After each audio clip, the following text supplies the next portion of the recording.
2 years after 4 MPs belonging to the Parliamentary Commission secured service awards worth 1.7 billion shillings, pension, burial support and health insurance are some of the awards that the former legislators want government to extend to them during their retirement. When we leave Parliament, we are not going to be young. We are continuously growing old, we are aging, but we must age gracefully. The diseases start attacking us. And so we realized we needed to push for health insurance covered for the former members of Parliament. We are aging and we need treatment. This treatment is very costly. We have worked for this government. We have worked and the government has benefited from us.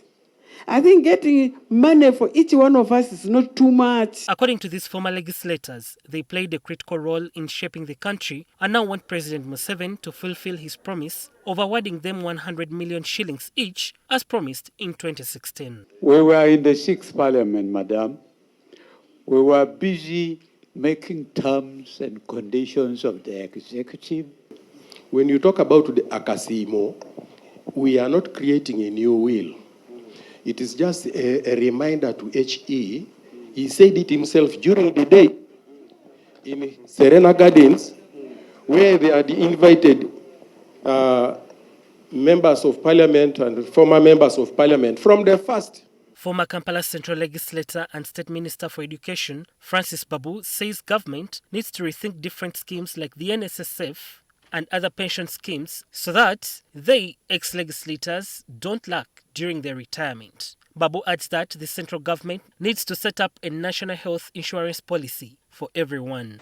Can the government of Uganda have a national insurance on health? I think it's very important. I agree with them. I have no problem with that. They are actually advising how they can improve management of people who have retired. However, Busiro East Member of Parliament, Mida Lubega Segona, says government should provide health insurance to the former legislators. He has called on his fellow MPs to avoid luxurious expenditures during their tenure and embrace a saving culture that will ease their life in retirement. I think it is worth taking into consideration the service they rendered to the nation and thought about something like medical, not an allowance, but medical as and when they fall sick within our domestic, our local hospitals. For his part, Fred Muhumuza, an economist, says the former legislators are calling for a resilient system that can sustain everyone. You have security needs, you have road needs, you have all these kinds of needs. So the government budget is already constrained.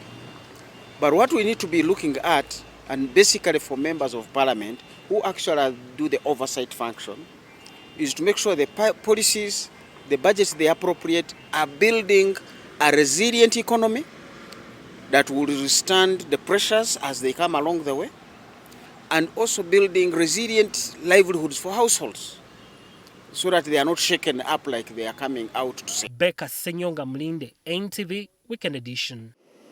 We honor you